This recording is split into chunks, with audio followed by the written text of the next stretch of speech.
Good morning, students. Welcome you all. No matter what the weather is, always bring your own sunshine. With this thought, we will start our session. Today, we revise Chapter 4 of Social Studies, Climate. In this session, we will talk about weather, climate, and the factors that affect the climate of a place. So tell me, students, what does today look like? Is it rainy, sunny, windy or snowy? The answer of this question is called weather. Weather rules our life, where we go, what we do. For example, someday it is very hot, so you think, let's go for swimming. And if it is very cold, you ask, hot chocolate mama. And if it is raining, you are ready with your paper boats. Weather. It is the condition of the atmosphere at a particular place and time. It can change from day to day and from hour to hour. One thing I want to tell you what weather is not. Weather is not climate. Weather constantly changes. You and your friends are going on a vacation. You are going to a desert region and your friend is going to a mountain region. What kind of clothes will you both pack? For sure, you will pack cotton clothes and your friend will pack woolen clothes according to the climate of that place. Climate is the average weather condition of a place over a long period of time. The climate of a place affects the people living there in many ways. There are some factors that affect the climate of a place. They are distance from the equator, winds, height above the sea level, the amount of moisture in the air, distance from the sea. The earth gets its heat from the sun. Different parts of the earth get different amount of heat. As you can see that the equator receives direct rays from the sun.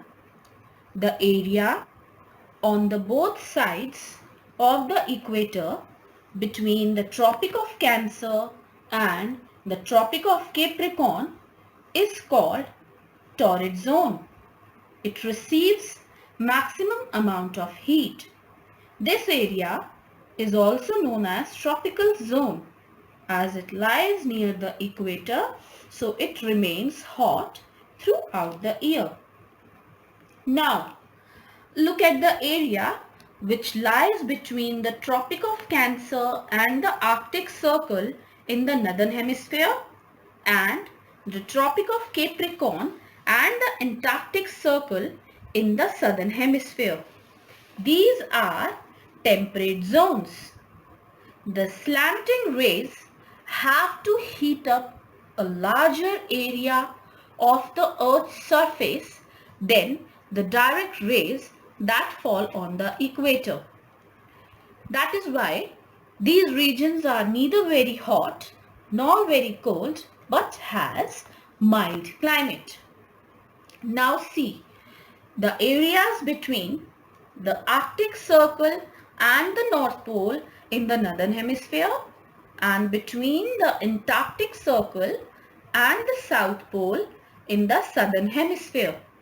These are frigid zones.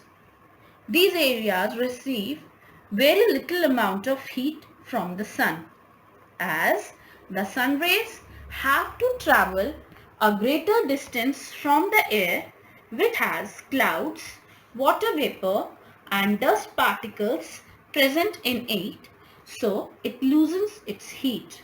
So these areas are very cold and covered with snow throughout the year.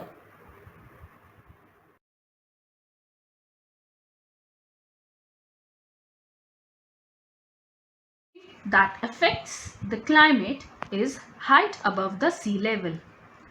Have you noticed it is cooler up in the hills than plains? The higher a place is from the sea level, the cooler is its climate.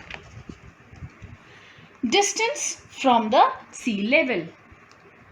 Water heats up and cools more slowly than land, which affect the climate of coastal areas.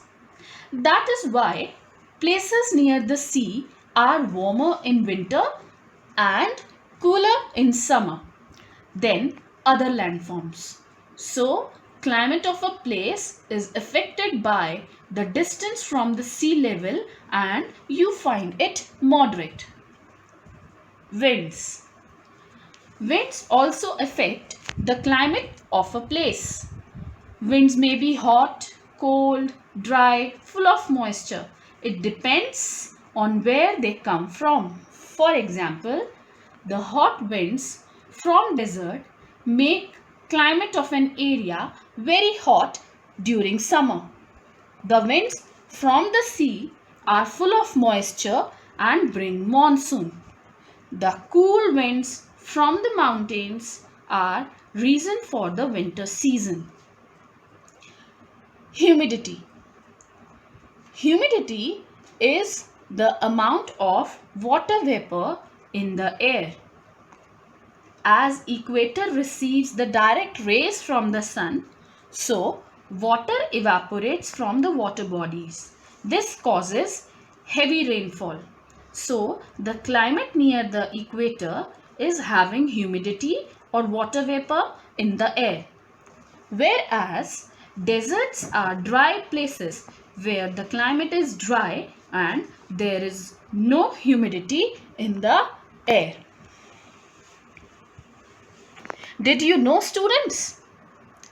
Places within the Arctic Circle where the sun stays in the sky through the night and day are known as land of the midnight sun. And scientists who study and predict the weather are called meteorologists. I think you understand the chapter completely. Thank you so much. Soon you will receive an assignment related to this chapter. Be prepared. Stay home. Stay safe.